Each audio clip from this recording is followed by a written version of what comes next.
Hello everyone, I am Rekha Murthy, Assistant Professor from Department of Electrical and Electronics Engineering from SAVI Institute of Technology. Today I am here to discuss about the problem based on the Hopkinson's test. The problem is the following results were obtained during a Hopkinson's test on two similar 230 volt machines.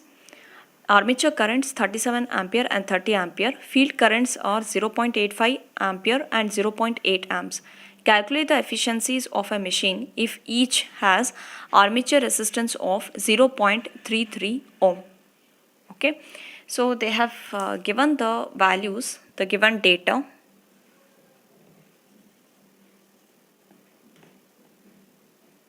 As this is the Hopkinson's test, right? And supply voltage is 230 volts. And the armature currents, see, usually this is a Hopkinson's test, means you have to think about the motor generator setup. So they have not mentioned which armature current is this. So by default you have to think that the first current which they have given, it is a motor armature current, this is a generator armature current. So motor armature current IAM 37 ampere and the IAG is 30 amps. Then field currents. Okay, again for this also the first value of this current will be your motor, and the second value will be with respect to the generator. So the shunt field currents of the motor, it is 0.85, and for generator it is 0.8 amps. Calculate the efficiencies of a machine if each of the has a armature resistance. So they have given also the armature resistance as 0.33 ohms.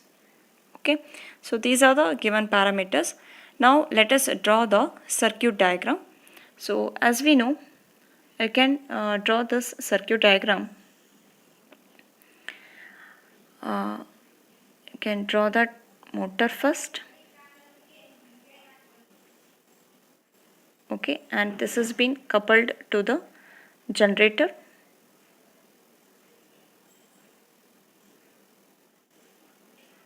Okay, so I'm going to close this switch here behind like this, and here I'm going to write down the field winding. Okay, here this will be the respective field winding of the motor. Okay, then this, as usual, there was a switch during a theory we were discussing, no? So I am going to close that path directly. Okay, so here this will be the line current which will enter to here, and this is the voltage, that is 230 volts. Okay, now let us mark the currents, the indication of current, that is what it is given here, IAM, armature current. See, the motor, it will take a input as a electrical input. So therefore, the current direction will be inward. Okay. And what about the generator? The current, it will gives out. It will generate the electricity, right? So this is how the current will come here. And the current obviously to the field winding, it will always enter here, also always enter. Okay, so like that you have to mark the direction of the current value. So here you can write down what value it is flowing. This is the value is 37 ampere. Okay, and the current for this is 30 ampere, right? And here this current will gives out, and the current which will enter here, it will be like this, and finally you will find this full loop, it will be completing like this. Okay,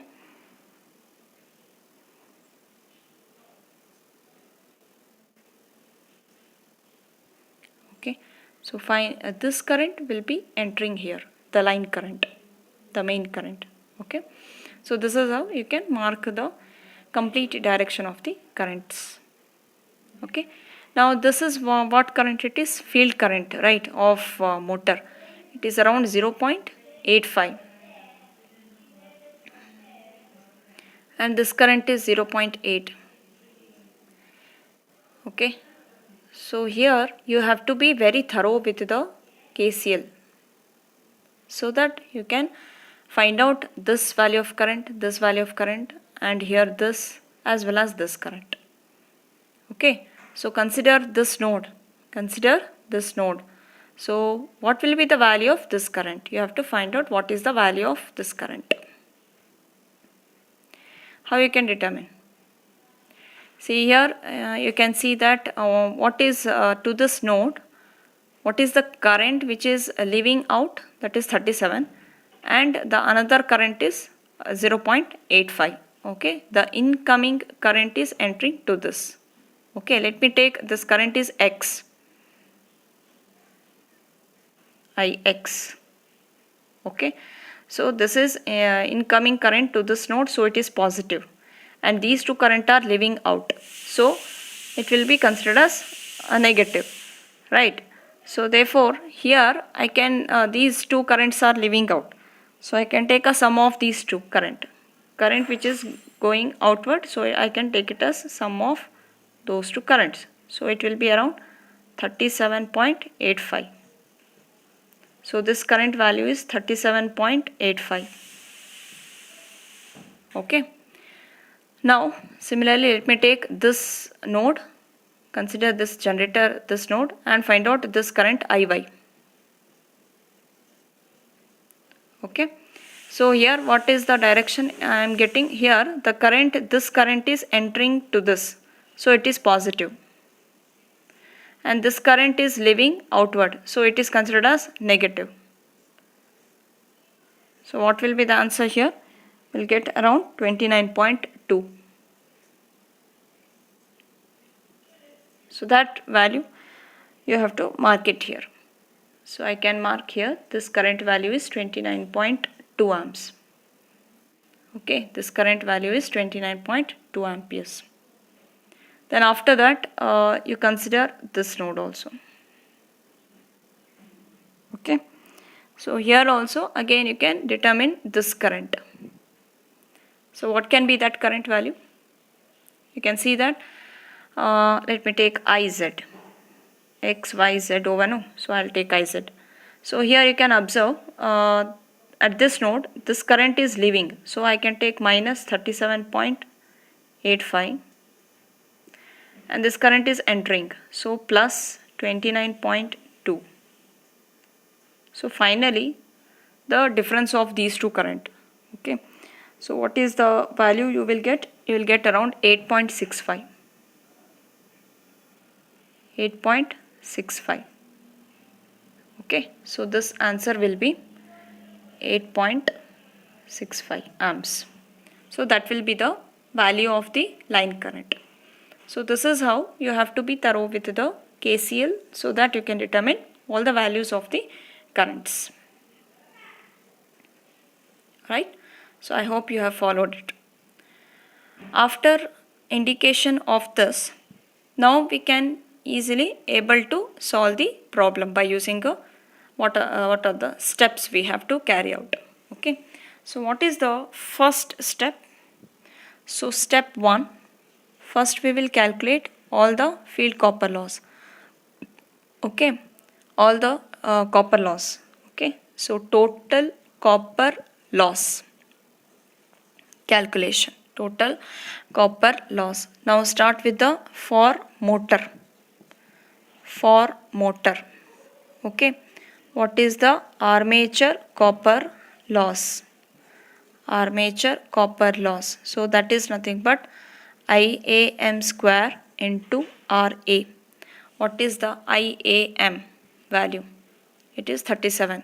So 37 square multiplied by RA 0.33. When you calculate this,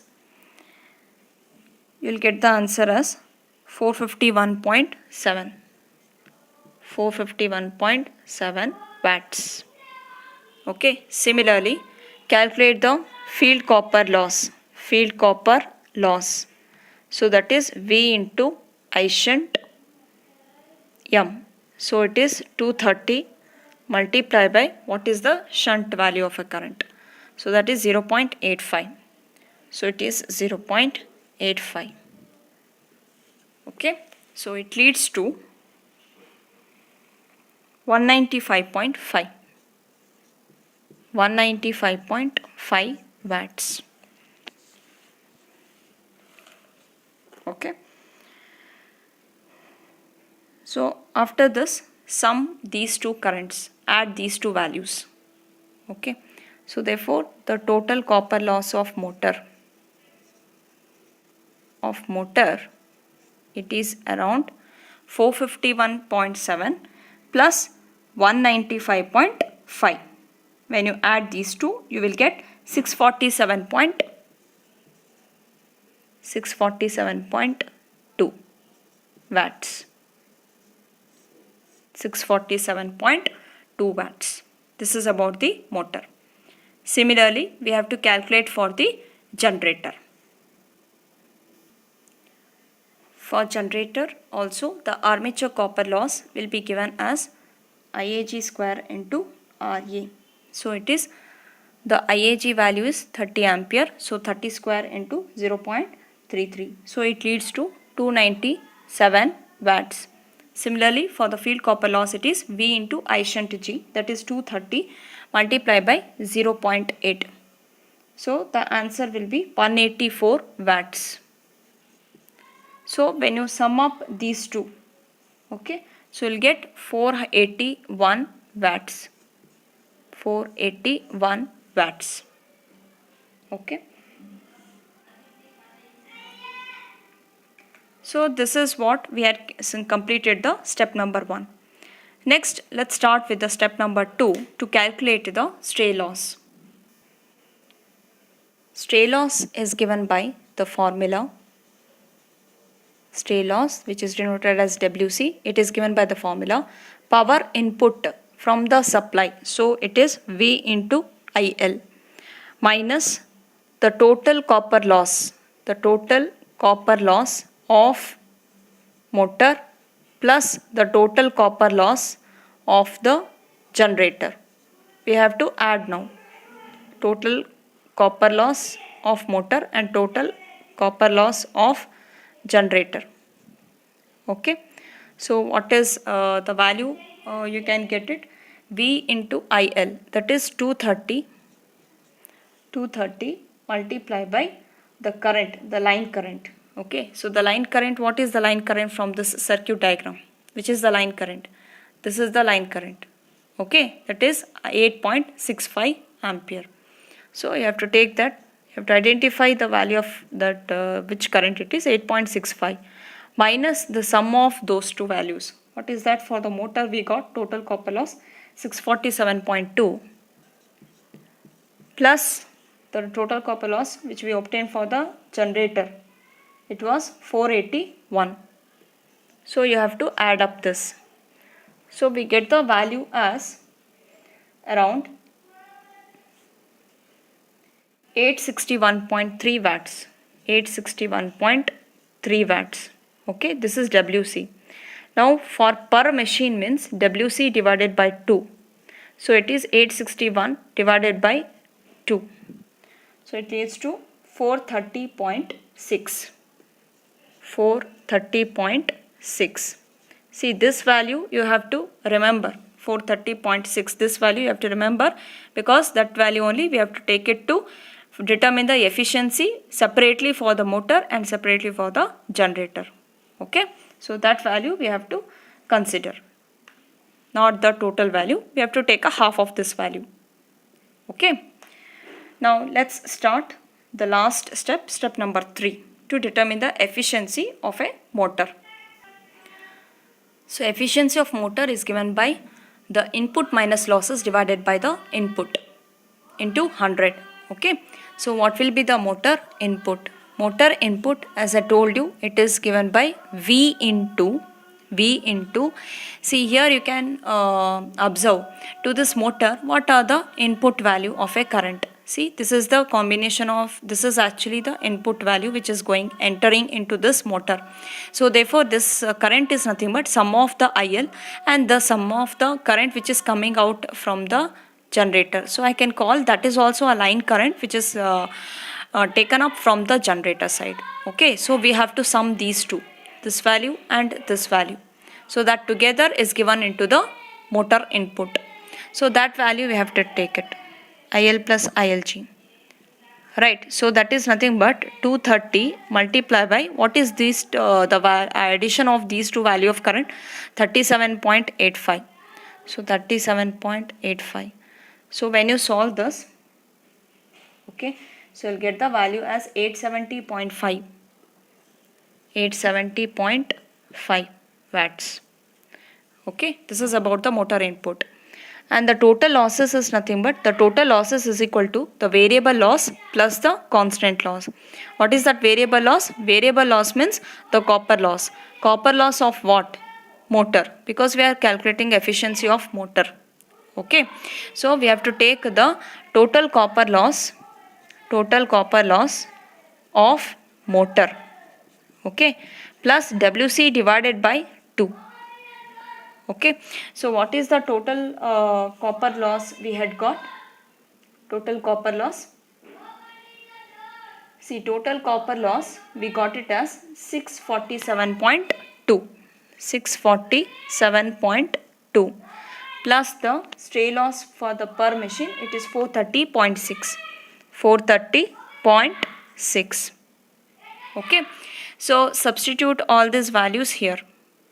Fine, and determine the efficiency of motor. So we'll get the value around 87.6%. So we'll get the answer as 87.6%. This is about the efficiency of the motor, right? Similarly, let us determine the efficiency of a generator. Let's move on with the efficiency of generator. Efficiency of generator. The efficiency of generator is given by, output divided by output plus losses. Output divided by output plus losses. Okay. So what is the generator output? Generator output is nothing but V into ILG. Okay, so it is 230 multiplied by, you can see here, observe that what is the current which is given out from the generator. So it is around 29.2 amps. So you do that product of these two values. Okay, so you'll get the answer as 6716 watts. Okay, that is about the generator output. Next, coming to the total losses. The total losses will be the total copper loss of the generator. Total copper loss of a generator plus the stray loss per machine. So what was the total copper loss of a generator? It was nothing but 481. Okay, 481 plus 430.6. So finally we get the efficiency of around 88.04. So just check that, you'll get the efficiency as 88.04%. So this completes the problem based on the efficiency of generator and motor by using the Hopkinson's test. Thank you for watching this video.